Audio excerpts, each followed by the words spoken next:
Welcome back, everyone.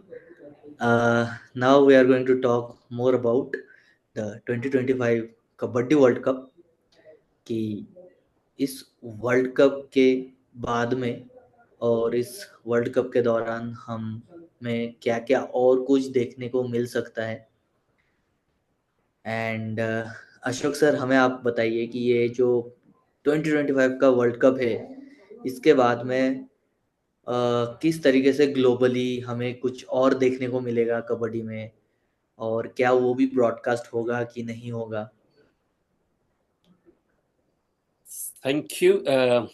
ऐसा है, अ, हमारी इच्छा है कि कुछ भी हम करें तो ब्रॉडकास्ट हो, स्पेशली इंडिया में जो यंग टैलेंटेड जो बच्चे हैं, गांव गांव में खेलते हैं बेचारे। बहुत से हैं जिनके पास मैट भी नहीं है लेकिन फिर भी खेलते हैं। कोई भी उनके पास सुविधा नहीं है फिर भी कबड्डी खेलते हैं, क्यों? उनका सपना है कभी वो भी हाई मुकाम पे पहुंचेंगे। इसलिए हमारा रहेगा, हम ट्राई कर रहे हैं खुद का एक चैनल, ओटीटी चैनल अभी बनाएं, और उसमें जितने भी हमारे जो टूर्नामेंट हो, इवेंट्स हो, उसमें लाइव हो, ताकि जो कबड्डी लवर है, कबड्डी खेलने वाले हैं, कबड्डी को प्यार करने वाले हैं, वो इसको देख सके। खास करके इंडिया, इंडिया मींस इंडिया की गेम है, इंडिया की स्पोर्ट्स है। अगर इंडिया वाले नहीं देख पाए तो मुझे ये है कि घर घर में ये जाए। मैं आपको बताता हूँ, जब प्रो कबड्डी शुरुआत हुई थी तो हम मिलते थे, बैठते थे, मीटिंगें होती थी। तो उसमें मुझे ये भरोसा दिलाया गया था कि जब ये चल जाएगी, पैसे आएंगे, तो इसके बाद हम हेल्प करेंगे लोगों की, फॉरेन की, इंग्लैंड की, बाहर के, यूरोप की, आपकी सबकी हेल्प करेंगे, ठीक है। तो लेकिन हेल्प करनी फॉरेन की तो एक तरफ रही, इंडिया में ही अभी तक जो है हेल्प नहीं हो सकी। क्यों? इंडिया में कितने गांव हैं, कितने गांव हैं, कितने ही स्टेट्स हैं, सिटीज हैं, यहाँ अभी भी मैट्स नहीं है, फैसिलिटी नहीं है, ठीक है। कितना मिलियंस हमारे पास आ रहा है, तो लेकिन कम से कम इस टाइम में 11 साल हो गए कबड्डी को हाई लेवल पे चलते हुए, प्रो कबड्डी को। तो वो पैसा जो है उनमें लगाना चाहिए, कुछ कबड्डी के सेंटर बनने चाहिए। गांव में यहाँ कोई सुविधा नहीं है, जहाँ कोई भी कबड्डी का सेंटर नहीं है, वहाँ सेंटर बना दे। क्या होगा, कुछ थोड़े लाख लगेंगे ताकि उसमें से बच्चे आए आगे। बहुत बच्चे हैं जो बहुत अच्छे प्लेयर हैं, बहुत अच्छे प्लेयर हैं, लेकिन क्या है कि उन बेचारों को कभी चांस नहीं मिला, उनके पास कोई सिफारिश नहीं है, उनके पास पैसा नहीं है। तो वहीं के वहीं उनका टैलेंट जो है वहीं के वहीं रह जाता है। मुझे याद है जब मैं खेलता था तो मेरा जो ब्रदर थे वो कहते, कबड्डी कर रहा है, ये गांव की है, क्या कर लेगा, इसमें क्या मिलेगा तेरे को? हम्म, पढ़ाई कर, नौकरी करेगा तो बिजनेस करेगा, कुछ अपना आगे का जो जो फैमिली के लिए हेल्प कर सकेगा, ठीक है। तो ये कबड्डी में क्या है, ये स्पोर्ट्स में क्या है, ये तो टाइम पास है। तो ऐसे मैं सोचता हूँ लाखों इंडिया में अभी भी यंगस्टर हैं, बच्चे हैं, जिनका सपना है कुछ बनने का। और माँ बाप ये सोचते हैं कि ये तो टाइम पास कर रहे हैं, क्योंकि कभी वो वहां पहुंचेंगे नहीं। मेरी कोशिश ये है और रही भी है कि जो भी कहीं भी किसी स्टेट में भी टैलेंट बच्चा है वो आगे आए। अभी हमारी इंडिया से टीम आएगी, India men's and India women's team आएगी। तो खास करके जब ये टीमें चुनी जाएगी तो मेरा ये है, मैं वहाँ प्रेजेंट रहूँ और मेक श्योर कि कोई बच्चा और बच्चे वो ना रहें जो डिजर्व करते हैं, जो इसमें डिजर्व करते हैं, कैपेबल हैं, वो आने चाहिए। और ये नहीं कि कोई बच्चा टैलेंटेड है, अच्छा है, लेकिन वो उससे कोई पैसे की चीज है, पैसा, पैसे के कारण ना। मेक श्योर कोई किसी से पैसा नहीं लेगा और कोई किसी की सिफारिश नहीं लेके आएगा। जो इंडिया की टीम आएगी बच्चों की, और सॉरी मेंस एंड वुमेन्स आएगी, ये मेरा मानना है। और मैं इस चीज़ के टोटली खिलाफ हूँ किसी भी कंट्री से अगर ऐसा होगा और मुझे ये पता चलेगा और एविडेंस मिलेगी, और मैं टॉलरेट नहीं करूँगा। मैं नहीं चाहता कि ये स्पोर्ट्स में ऐसा वो यंग बच्चों को जिनका ड्रीम है वो सफ़र करें और कबड्डी को छोड़ दें। सर यहाँ पे मैं कुछ और ऐड करना चाहूँगा। जैसे कि जिन लोगों को ज़्यादा कुछ पता है नहीं फेडरेशन वगैरह का, तो उनको लग सकता है कि प्रो कबड्डी में जो कि बहुत ही स्टार प्लेयर है, क्यों वो यहाँ पे नहीं खेल रहे हैं एंड ऑल।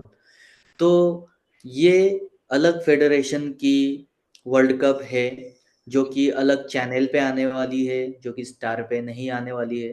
तो कोई भी अगर ट्रायल में आ रहा है तो उनको तो सिलेक्ट किया जाएगा if they had that capability. तो मैं ये बस उनके लिए बोल रहा हूँ जिनको कुछ पता है नहीं फेडरेशन का, उनको लग सकता है कि ये प्लेयर कहाँ से आ गए।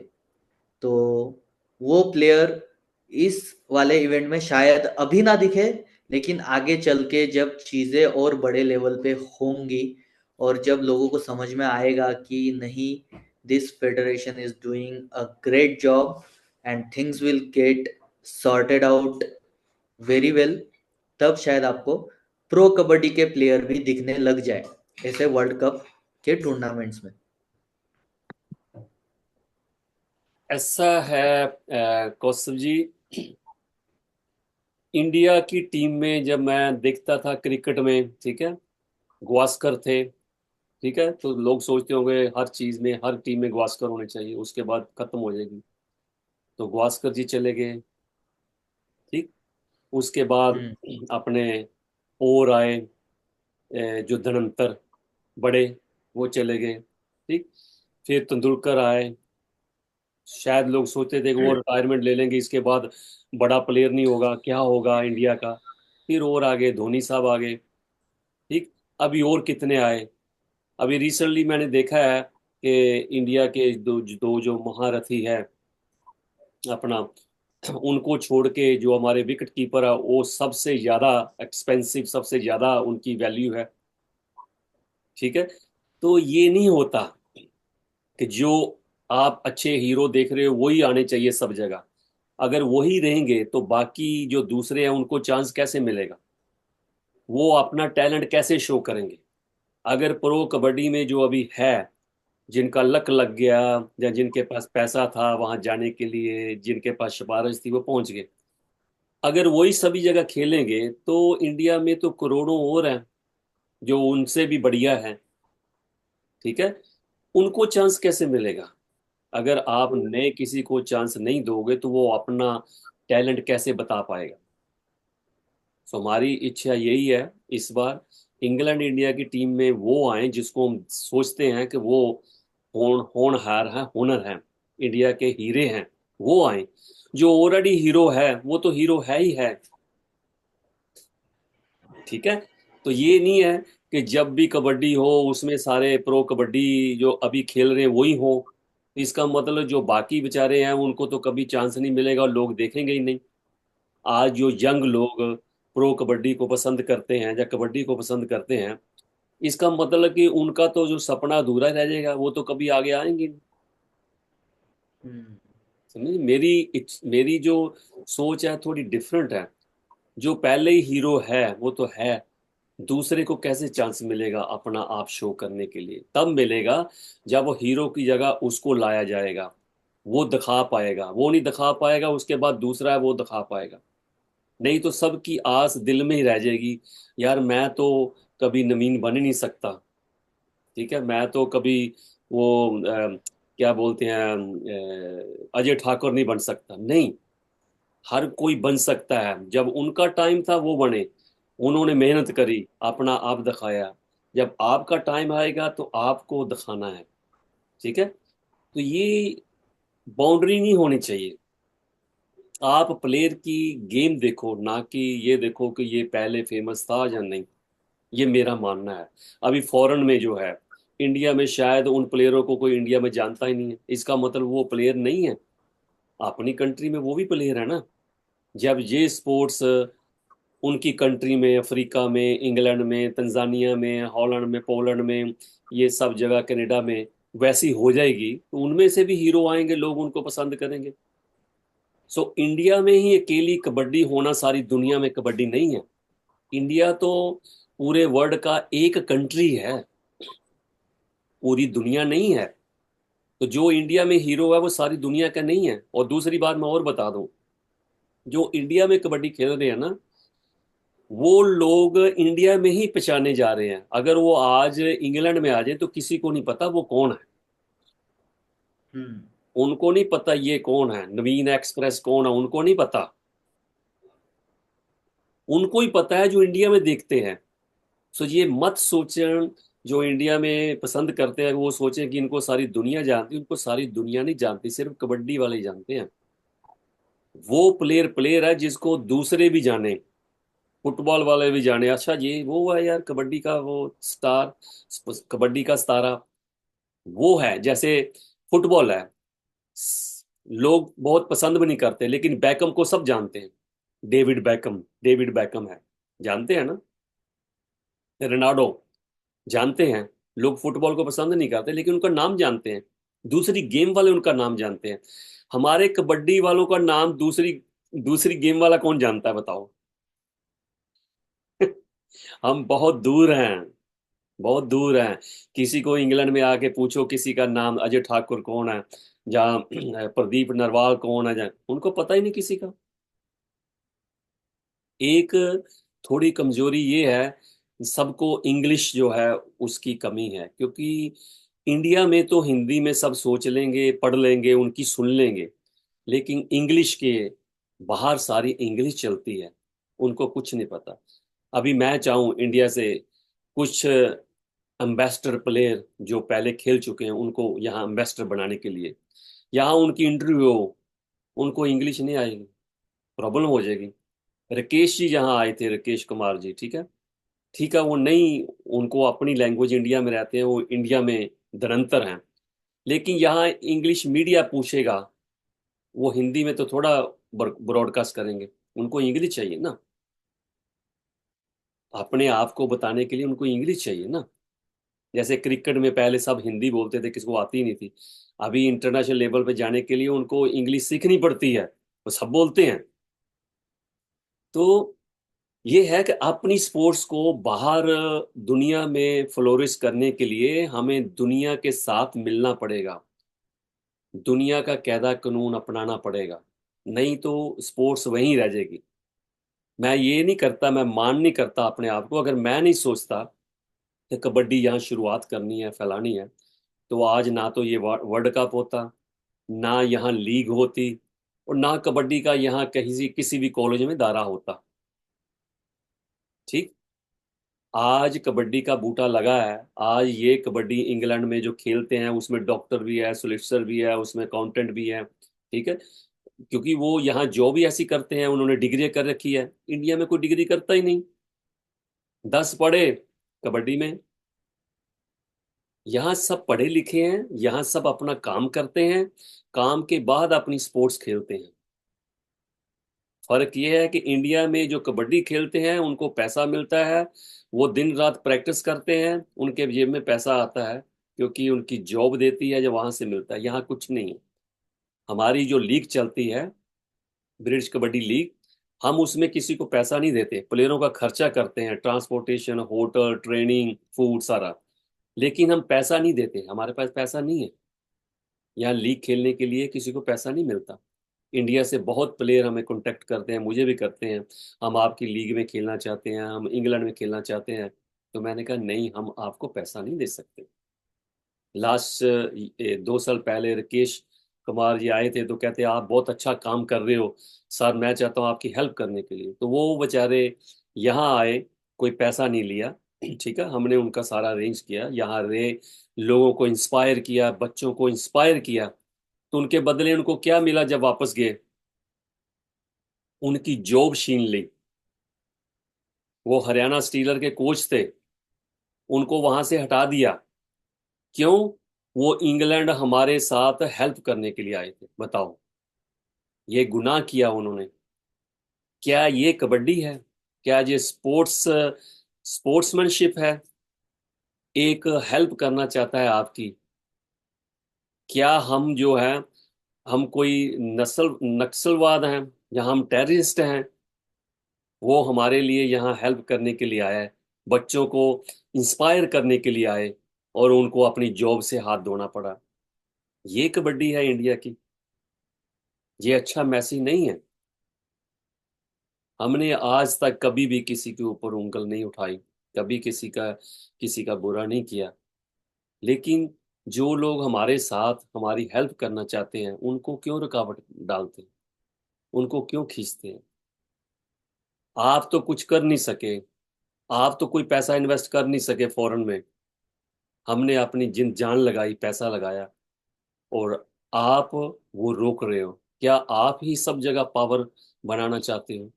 सो ऐसे लोगों से मैं प्रार्थना करना चाहता हूँ, बेनती करना चाहता हूँ। समा बहुत कम है, हम लोग बूढ़े हो रहे हैं। तो क्या रखा है इन चीजों में? स्पोर्ट्स तो हमें सिखाती है प्यार, मोहब्बत, और ये ऊंच नीच नहीं आनी चाहिए, पॉलिटिक्स नहीं आनी चाहिए इसमें। स्पोर्ट्स है, ऐसा काम हम कर जाएं लोग याद करें, अपनी लेगेसी छोड़ जाएं। ऐसा काम करें कि बच्चे हमें याद करते रहें। ये ना याद करें कि उस कोच ने मेरे से इतने पैसे लिए थे, उस कोच ने मेरा करियर खराब कर दिया था, उस कोच के मैं पाँव पे हाथ नहीं लगाया था और उसने मेरा करियर खराब कर दिया। ऐसा नहीं होना चाहिए। हमारे इंडिया में ये कमी है। अगर कोच के पाँव को कोई बच्चा हाथ नहीं लगाता, उसका कहना नहीं मानता, वो बेचारा वहां से निकाला जाता है। अरे क्या है यार, पाँव में हाथ लगाना है, भगवान के लगाने दो ना। हम भगवान थोड़ी हैं, हम भगवान नहीं हैं। गुरु गुरु दीक्षा देता है, गुरु तो इतना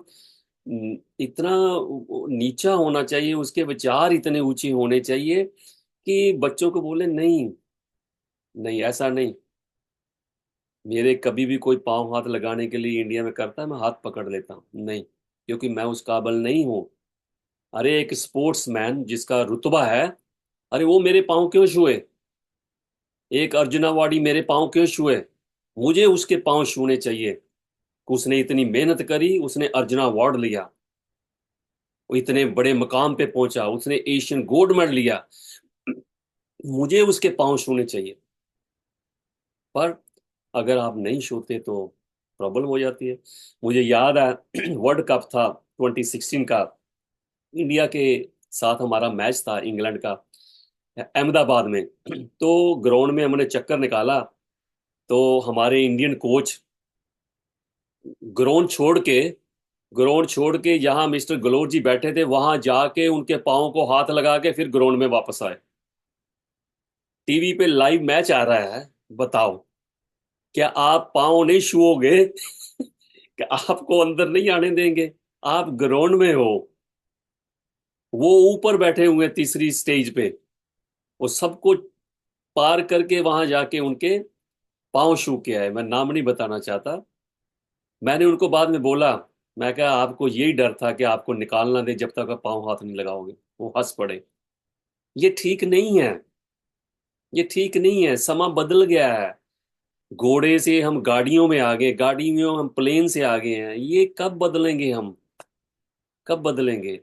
कोई छोटा बड़ा नहीं है, सबकी रिस्पेक्ट होनी चाहिए। सब प्लेयरों की, कोच की रिस्पेक्ट। अगर प्लेयर नहीं है, अच्छा प्लेयर नहीं है, तो कोच का कभी नाम नहीं हो सकता। कोच का नाम तभी होता है, अच्छा प्लेयर जब अच्छा बनता है। ये उसका चेला है, ये गुरु उसका है, ठीक है। और अच्छा प्लेयर तभी बन सकता है, अच्छा उसको कोच मिले। तो दोनों का कॉम्बिनेशन है, दोनों के बिना कुछ नहीं हो सकता। और दोनों को आगे कौन भेजता है? फेडरेशन। इसलिए ना फेडरेशन बड़ी है, ना कोच बड़ा है, ना प्लेयर बड़ा है। हर कोई अपने आप में बड़ा है। अगर प्लेयर नहीं होगे तो कोच नहीं होगा, कोच नहीं होगा प्लेयर नहीं होंगे। अगर मैं राजा हूं किसी किंगडम का और मेरी प्रजा ही नहीं है, तो मैं किस पे राज करूंगा? अगर फेडरेशन है तो वहां बच्चे ही नहीं है, तो फेडरेशन किस पे राज करेगी? सो इसीलिए सबकी इज्जत बराबर है, सबकी इज्जत करना सीखो। बच्चों की इज्जत करो, प्लेयर की इज्जत करो। प्लेयर कोच की इज्जत करें, लेकिन एक दूसरे को नीचा नहीं उठा, नीचा नहीं दिखाएं बस। सॉरी, मैं माफी चाहता हूँ, थोड़ा भावुक हो गया, क्योंकि ये चीजें मैंने बहुत देखी है। एक एक धनंतर प्लेयर, नामी ग्रामी प्लेयर है, खड़े हैं और किसी को मिलने जा रहे हैं, और वहां से वो नीचे से उठा रहे हैं, किसी ने थूकना है, बड़े आदमी ने थूकना है, वो उठा के उसके आगे कर रहे हैं, उसमें थूक रहे हैं। क्या यार, क्या रिस्पेक्ट है वो प्लेयर की। मेरा अंदर इतना वो जल गया कि यार ये कितना बड़ा प्लेयर, एशियन खेला हुआ गोल्ड मेडलिस्ट, वो डब्बा उठा रहा, आगे कर रहा है कि उसने थूकना है क्योंकि वो बड़े हैं। नहीं, ऐसा नहीं होना चाहिए। अरे रिस्पेक्ट होनी चाहिए, हर हर की रिस्पेक्ट होनी चाहिए। चलिए, आप आगे, आपका क्या सवाल है, प्लीज। सर आपने जो भी बोला, मैं खुद भी काफ़ी रिलेट करता हूँ। जब मेरा खुद का चैनल हुआ करता था यूट्यूब पे कबड्डी गुरु के नाम से, तो मैं काफ़ी इन सब चीज़ों के बारे में खुल के बात करता था। एक अकेला मैं ही था जो इन सब चीज़ों के बारे में खुल के बात करता था। किस तरीके से क्या चल रहा है, कौन किस प्लेयर से पैसे ले रहा है, क्या नहीं है, अंदर की सारी बातें मैं बाहर लाया करता था।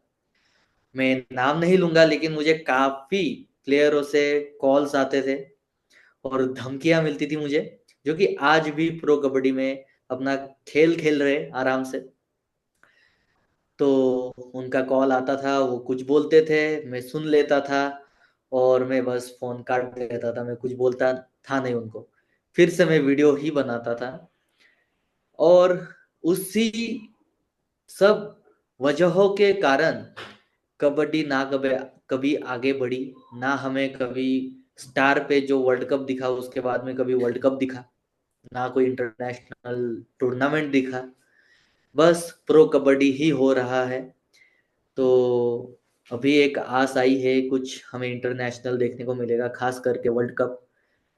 और सर हम आगे चल के जो भी ओटीटी प्लेटफॉर्म्स है वो सब शेयर करेंगे सबके साथ में, क्या ओटीटी प्लेटफॉर्म है और कहाँ पे आप देख सकते हो आपके कन्वीनियंस के हिसाब से। अभी ज़माना तो काफ़ी बदल गया, लोग सब कुछ फ़ोन से ही देखते हैं। तो उसका भी बंदोबस्त हो गया, जैसे कि सर ने बोला कि ओटीटी एक ऐप रहेगा एंड ऑल। सर और कोई टूर्नामेंट ऐसा जो कि हम सोच सके कि इसके बाद में हमें मिलेगा, और इसके साथ ही आप कुछ और बताना चाहे तो बता के फिर हम इसको खत्म कर सकते हैं। टूर्नामेंट तो क्या कहते हैं कि आते रहेंगे, तो टूर्नामेंट होते रहेंगे, लेकिन सबसे जो मेन बात है, बच्चों को मैं ये कहना चाहता हूँ, अपनी आस कभी नहीं छोड़नी।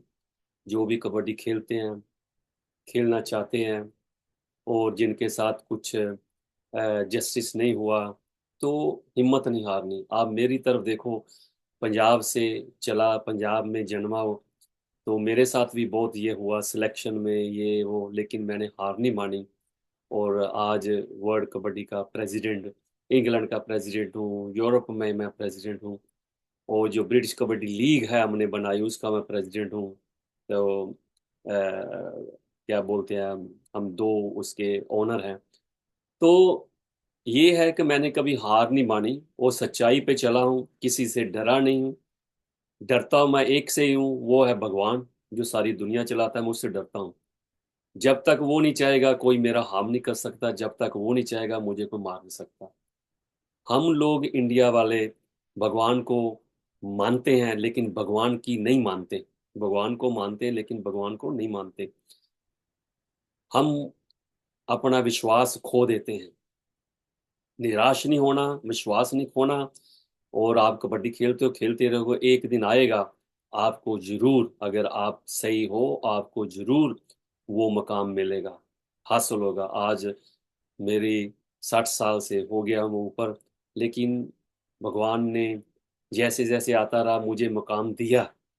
ठीक है, मुझे प्यार दिया, कबड्डी ने मुझे प्यार दिया, कबड्डी मेरे को यहाँ लेके आई। ठीक है, आज शायद आप मुझे नहीं जानते, ये सब बच्चे मुझे नहीं देखते, मुझे नहीं सुनते, शोकदास कौन है, कबड्डी ने ही मुझे ये दिया, कबड्डी के माध्यम से आप मुझे जानते हो, वरना हमारा कोई रिलेशन नहीं है।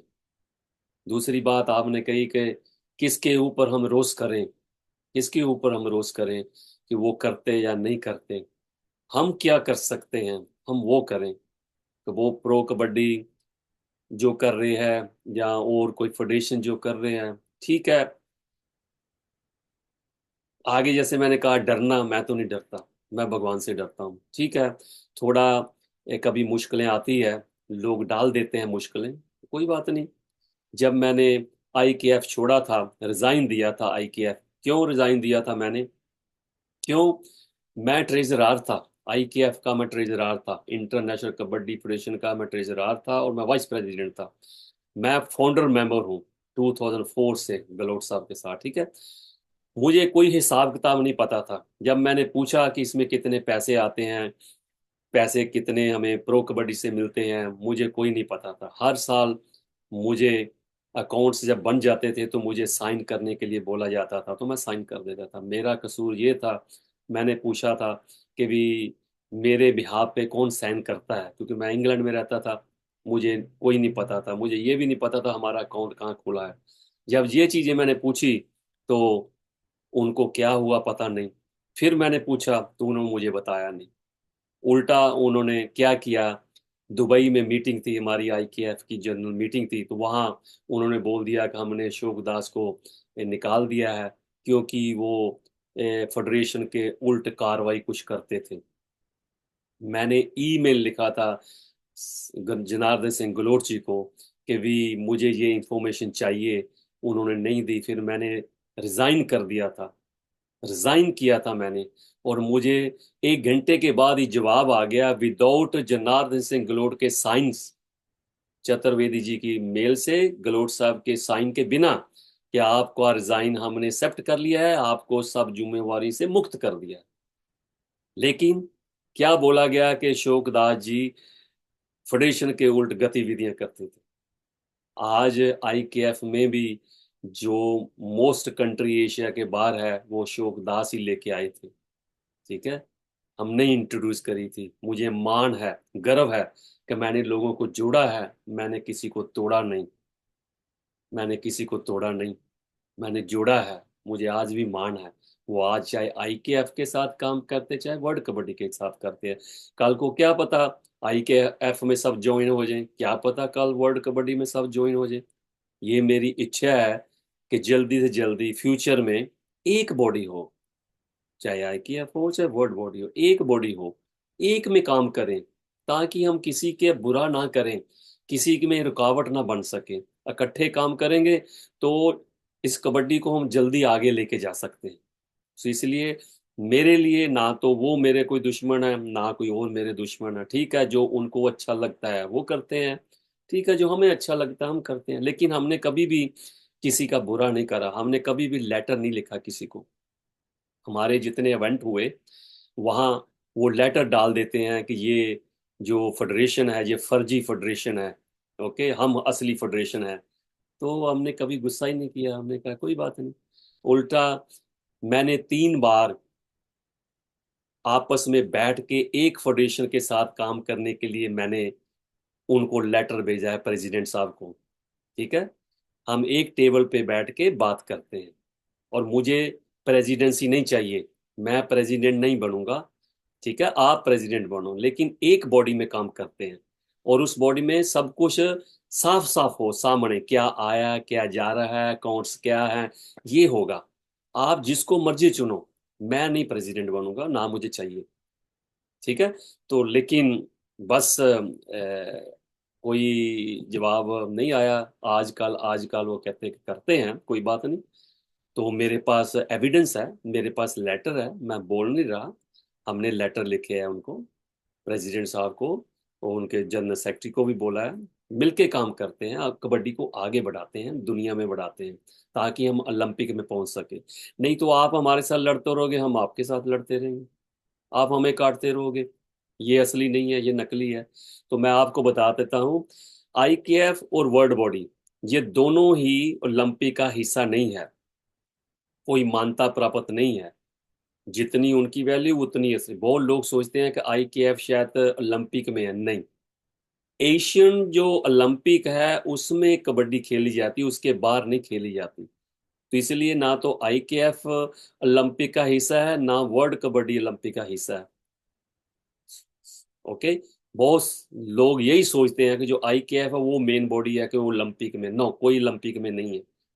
हमारे दोनों में कोई भी ओलंपिक का मेंबर नहीं है। ओलंपिक का मेंबर बनने के लिए अभी 4-5 साल लग जाएंगे, क्योंकि उसके लिए कम से कम 48 कंट्री चाहिए, 40+ कंट्री चाहिए, 5 कॉन्टिनेंट में आपकी बॉडी होनी चाहिए, काफी कुछ है। और 2036 में इंडिया में ओलंपिक होगी, और ओलंपिक में इंडिया 5 स्पोर्ट्स अपनी उसमें डाल सकता है, जिसमें एक कबड्डी होगी, खो खो होगी, चेस्ट होगी, तो मेरा योगा होगा। ऐसे 5 स्पोर्ट्स हैं। और खो खो का अगले साल दिल्ली में वर्ल्ड कप हो रहा है जनवरी में। तो हम कबड्डी में अभी तक लड़ाई कर रहे हैं। क्यों? इसमें एक दूसरे के दुश्मन बहुत है, तो सबको पैसा चाहिए, पैसा बना हुआ है, सबका डर जमा हुआ है।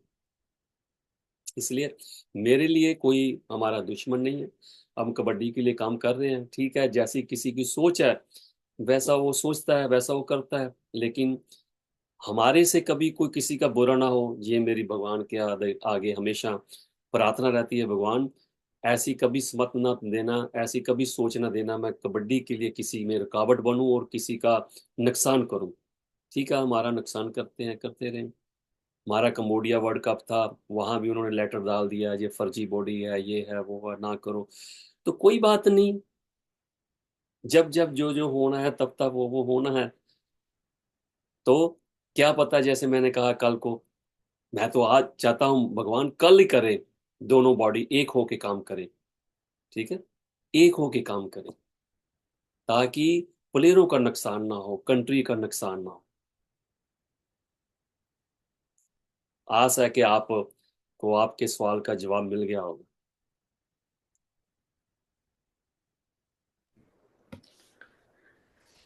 हाँ, बहुत अच्छा लगा सर आज आपसे बात करके, और काफ़ी यादें ताज़ा हो गई।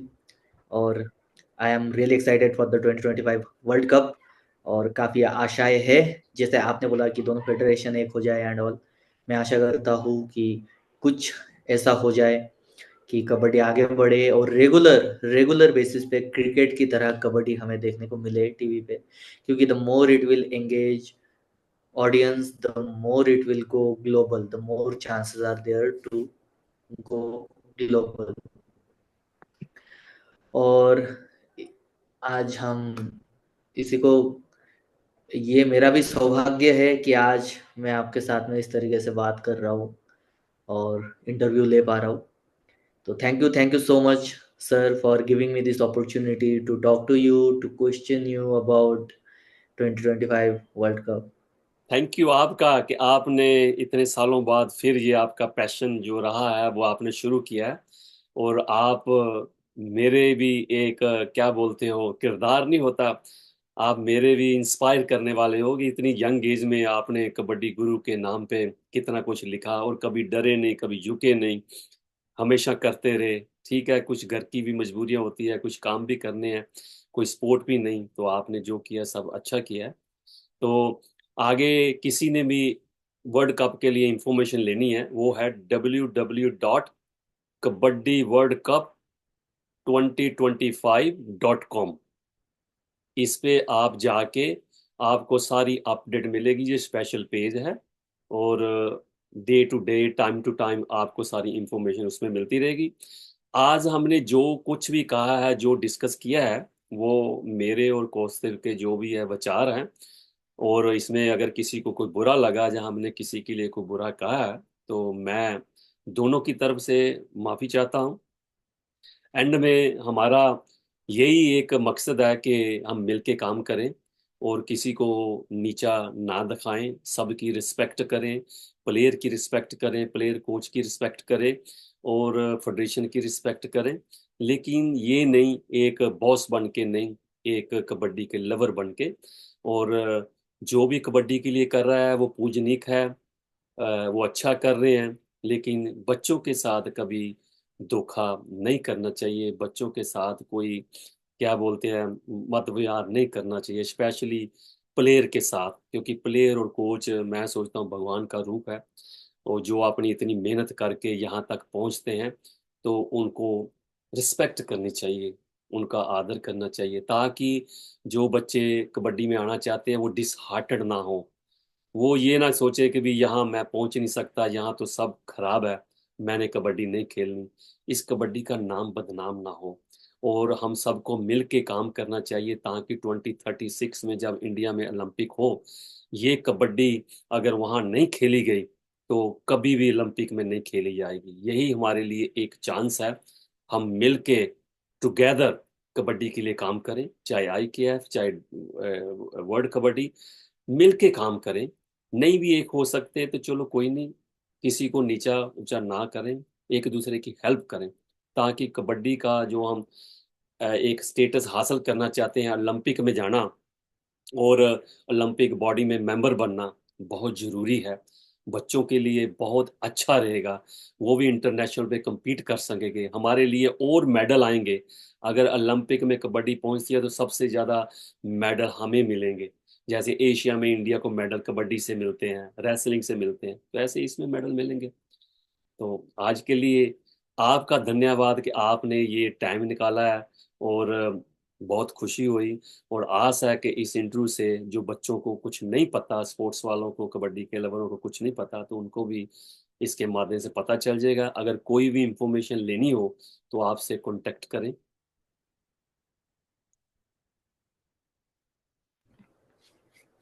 Yes, sir. थैंक